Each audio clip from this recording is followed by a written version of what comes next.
오늘은 그 고대 복식의 형태에 대한 그 시원 그리고 그 상징성, 그것이 어떻게 전개되었느냐, 여기에 대해서 살펴보도록 하겠습니다. 우리 인간의 그 기본 3요소가 의식주 아닙니까? 옷하고 먹는 것하고 사는 주거하고, 이것이 인간 삶의 3요소인데 이 중에 있어서도 가장 그 패션의 중심이 되는 것은 복식이거든요. 그래서 이 복식 안에는 상징성, 장식성, 다양성, 이런 것들이 무수하게 변화하면서 미를 창조, 유행시켜서 인간의 역사를 이끌어왔던 것입니다. 그래서 이 패션의 변천, 그것이 그 문화의 흐름, 대세를 이루는 것이거든요. 영국의 비평가이자 역사가인 칼라일이라는 사람이 있었어요. 토마스 칼라일. 이 사람이 무슨 말을 했느냐? 대자연은 신의 의복이고 모든 상징, 형식, 제도는 가공의 존재에 불과하다고 주장하면서 경험론 철학과 공리주의에 도전했단 말이에요. 그래서 이 사람은 다시 요약하면 자연은 신의 살아있는 옷이다, 멋진 말을 했습니다. 그래, 이 옷, 복식, 이것의 그 상징성, 이것을 한번 살펴보도록 하겠습니다. 그 고대 문자 중에 금문을 보면 오디자라 이와 같이 표현했어요. 요게 머리고, 요거하고 요것들은 팔이고 밑에 아랫도리고 한데, 이런 복식을 뭐라고 하느냐 하면은 뒤에도 나옵니다만 관두이라 그럽니다. 큰 그 판초와 같은 넓은 천 중심에 구멍을 뚫고 그 구멍 안에 머리를 집어넣는 그게 관두거든요. 그 관두를 그래서 판초같이 척 걸치면은 그게 그냥 옷이 되는 거예요. 그런데 이러한 그 복식의 기원을 보면 이러한 세 가지, 이 말고도 더 있습니다만, 간단히 말해서 기후 적응설, 덥고 추운 그 기후에 적응하기 위해서 이 복식이 시작됐다. 그 다음 맨살을 노출하면은 많이 다치잖아요. 그래서 신체 보호설, 그래서 옷을 걸치게 되었다. 그 다음에 나오는 것이 그 옷의 신분과 지위와 계급을 나타내는 문화상징설, 이것이 있습니다. 복장을 보면은 그 복식에 그 사람이 어떤 사람이다 하는 것이 탁 드러나거든요. 예를 들면은 군대 복장 중에서도 장군의 복식, 이런 걸 보면은 장군의 그 모자, 견장, 이런 거 보면은 계급이 붙어 있고 대부분의 그 사람의 신분과 계급과 지위를 나타냅니다. 그뿐 아니라 우리 선비들이 입는 그 두루마기나 그 전에 이 도포나 이런 전통 복식을 보면은 그 민족성을 또 알 수 있고, 중국 옷도 그 복식이 다양하잖아요. 그러면 그 옷을 입으면 그게 중국 민족이다. 일본 사람들 복식도 다르잖아요. 기모노 같은 거 입으면은 그 일본 민족이다. 이와 같이 민족적 색깔을 드러내는 것이 복식입니다. 그건 다 문화 상징설이 그 옷에 표현되기 때문이죠.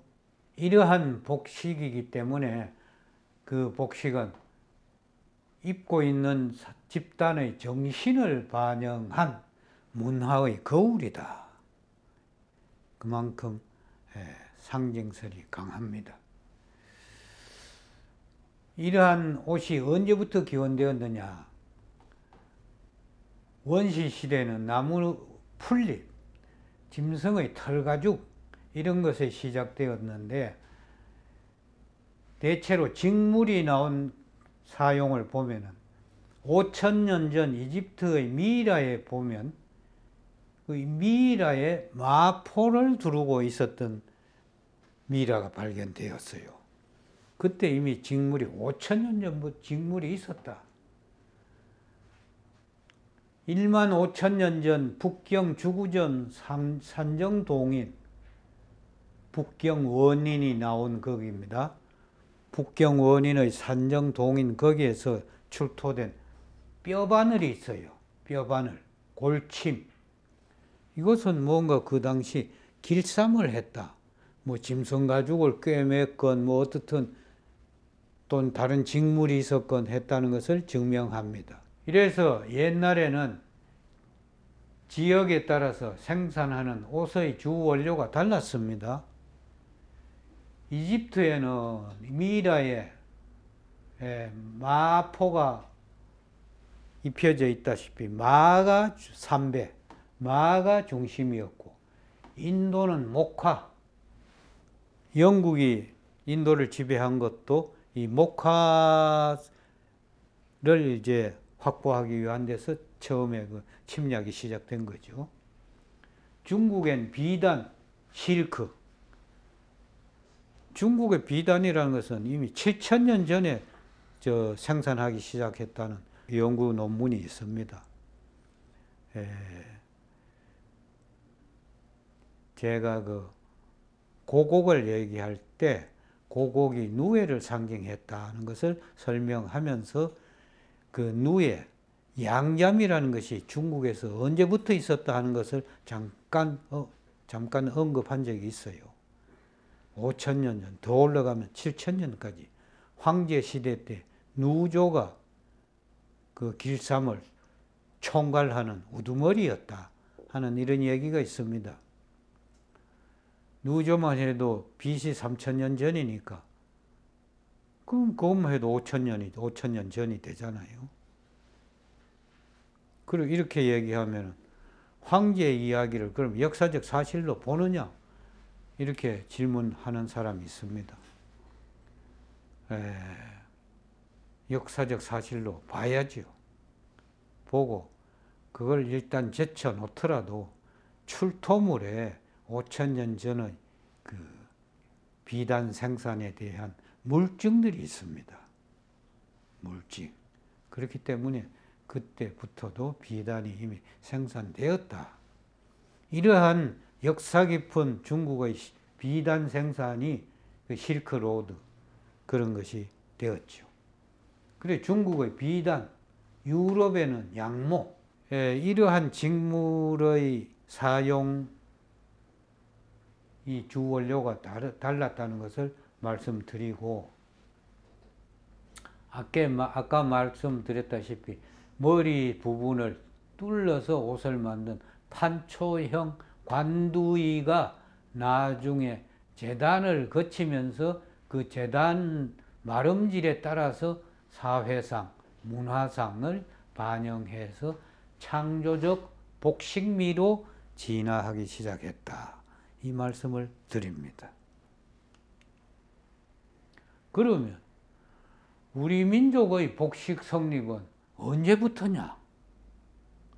그게 뭐 역사적으로 언제부터라고 명확한 설명을 한 문헌은 없어요. 대체로 역사적 문헌들이 그 왕계에 대한 이야기 뭐 이런 것만 있지, 복식이면 복식, 뭐 이러한 문화에 대한 출발이 언제부터였다 하는 이런 기록들은 별로 기술해 놓지 않았기 때문이죠.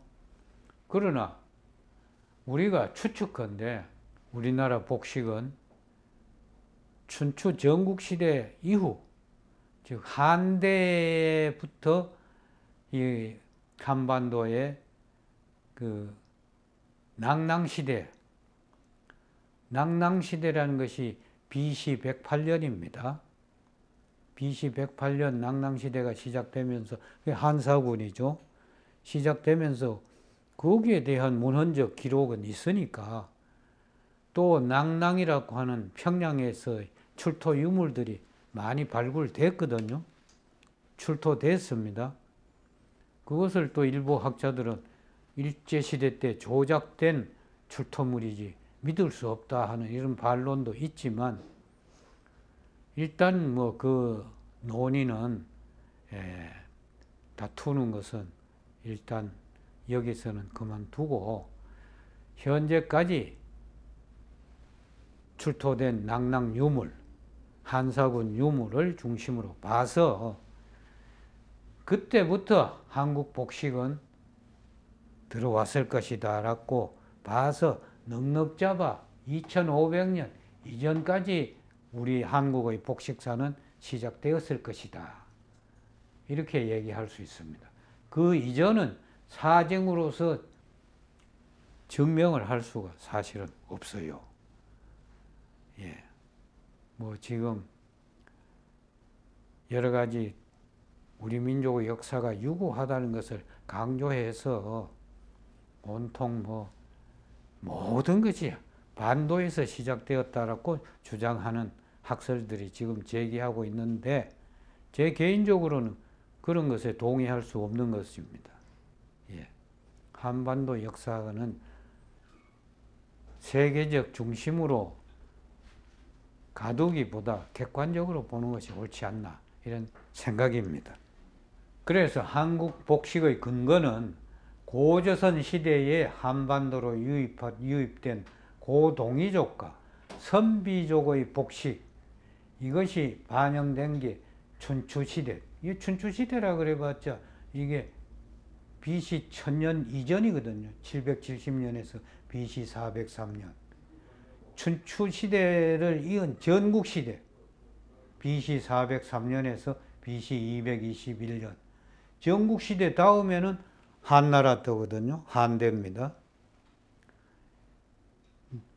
많이 거슬러 올라가 봐도 춘추 전국시대 이때의 물증에서 우리 복식의 근거를 찾아보는 것이 좋겠다. 이런 말씀입니다. 그래서 물증으로서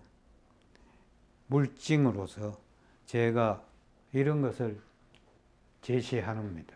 자, 이 물증들을 보면은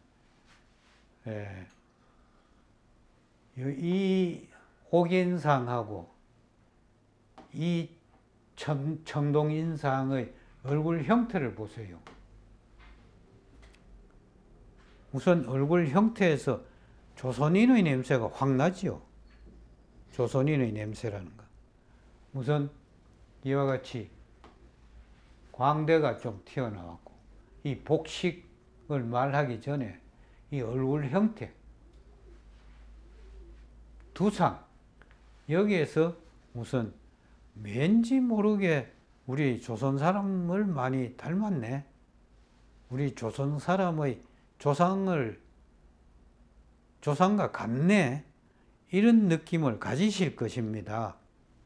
구체적으로 말씀드려서 이것은 전국시대에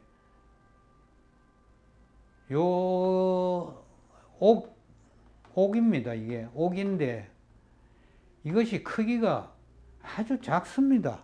1.9cm 밖에 안 돼요. 너비는 1.9cm. 요 키는 6.1cm. 아주 작지요. 그러니까 이 손가락 요만한 마디예요. 여기에 나오는 이 두상 머리 두식 이것이 고대 상투의 원형입니다. 제가 상투를 말할 때 상투란 말과 대립되는 말이 하투라 그랬거든요. 그럼 하투란 것은 뭐냐? 남근을 하투라 그럽니다. 그 남근을 장가를 가서 남근의 상형을 머리 꼭대기에 딱 상징한 것이 상투예요. 그러면 남근을 왜 머리 꼭대기 위에 딱 상징하느냐? 장가를 갔음으로써 그때부터 내 남근을 남근구실을 하는 개인 존재가 되었다. 주인이 되었다. 그 주인 주자를 표현한 것이거든요. 그 상투라는 원관념을 그 상투와 하투에서 제가 설명을 했기 때문에 그러한 역사적 문화 상징에 대한 해석이 다 이어집니다.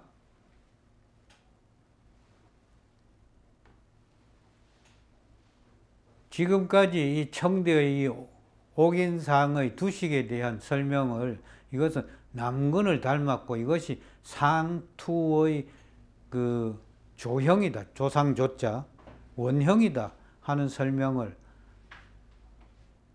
저는 다른 데서는 보지 못했어요. 온갖 문헌을 뒤집어 봐도 그런데 저는 지금 제가 말씀드린 남근을 상징한 것이 상투다. 그게 말의 어투에서 상투, 하투 이렇게 딱 대립이 된다. 장가를 갔음으로써 그 사람의 남근이 최초로 남근구실을 하는 존재가 되었다. 독립인격체가 되었다. 그것을 문화적으로 상징하는 것이 상투의 최초의 상징 개념이다. 이 말씀을 드렸거든요. 그 다음에 이 옷의 이 매무새, 이게 굉장히 중요한 거예요. 이 오른쪽으로 옷걸음을 메었단 말이에요. 이걸 우임이라 그럽니다. 우임, 오른 우자, 매무새, 멜임자. 이렇게 매면은 좌임이 되고, 이렇게 매면은 이게 안으로 들어가고 이게 겉으로 이렇게 나와서 하는 이게 우임입니다. 이 단추단 것도 이게 우임이죠. 좌임이 된 걸 이렇게 돼야 좌임입니다. 이렇게 우임으로서. 이게 전부 다 우임이에요. 이 두 손을 이와 같이 모으는 거. 이게 우리 동이족들의 예법이거든요. 두 손을 이렇게 맞잡는 거. 이게 양수, 이걸 이제 공손하게 두 손을 받든다 해서 이걸 공수법이라 그럽니다. 공수법. 이 공수법을 할 때는 왼손이 올라오는 경우도 있고 오른손이 올라가는 것도 있는데 원칙은 왼손이 이렇게, 이게 공수법이죠. 그 다음에 이 옷걸음들이 이렇게 내려왔단 말이에요. 옷걸음들이 이렇게 길게 하는 거. 이게 동이족의 풍습입니다. 이것도 역시 전국시대인데 이거는 높이가 25.8cm니까 좀 크지요. 이거는 그런데 재료가 청동으로 되어 있어요. 청동으로 되어 있는데 이 너비는 13.5cm, 13.05cm고 높이는 25.8cm. 67년도 하북성, 역현. 이 하북성, 역현 정도 이 지역은 옛날로 말하면은 춘추 전국시대는 흉노족들이 지배하던 그 지역이에요. 또는 그 흉노족 아니면 그 선비족들이 다스리던 지역입니다. 그래서 이런 청동인이 나왔어요. 여기에 옷걸음은 없고 단추 형태로 이렇게 되어 있습니다. 그런데 이러한 복식에서 보면은 옛날 사람들의 복식은 이 전부 다 이렇게 다리 아래 발까지 덮는 이런 옷을 핫옷이라 그래요. 핫옷. 무릎을 다 덮고 밑에 발까지 촥 내려와서 이런 옷을 입고 딱 나타나서 몸을 딱 세우면은 아주 위엄이 있고 장엄해 보입니다. 고대 복식은 그런 위엄이 있는 것을 많이 나타냈어요. 그런데 이 색깔이 이게 여기서는 좀 희게 나오고 누런색으로 나옵니다만, 이 원 작품은 약간 푸른기가 도는 옥으로 만들었는데, 그래서 청옥으로 만든 사람이다. 청옥인이라 그러거든요. 여기 보면은 이렇게 주름이 있어요. 이렇게. 이것은 뭐냐? 북방 사람들이 옷을 좀 더 조직적으로 질기게 만들기 위해서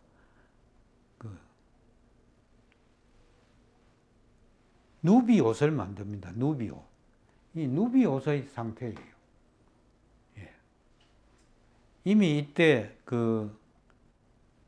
복식의 기술적 패션의 방법이 이렇게 진화됐음을 알 수 있습니다. 그런데 이 두 작품을 보면은 원형을 보는 듯한데, 이 복식을 보면은 화려해 보이죠. 그리고 이 복식을 보면은 이건 좀 더 비단같이 보이지 않습니까? 이거는 뭐냐 하면은 한족들의 복식이에요. 얼굴형도 또 다르고, 이것은 하남성 신양시 장대관에서 출토되었다고 전하는, 이게 나무로 된 인형입니다. 목용. 여기에 칠을 해서 칠로 다른 나무 인형이다 해서 칠회 목용이라. 이거는 제일 커요. 64cm니까 상당히 큽니다. 근데 이것을 보면 우선 이 천들이 굉장히 화려하고 매끄럽고, 아주 장식들이 고급이다 하는 느낌을 우리가 갖거든요. 그래서 이것은 그 당시 비단을 이미 복식화한 물증으로 봅니다.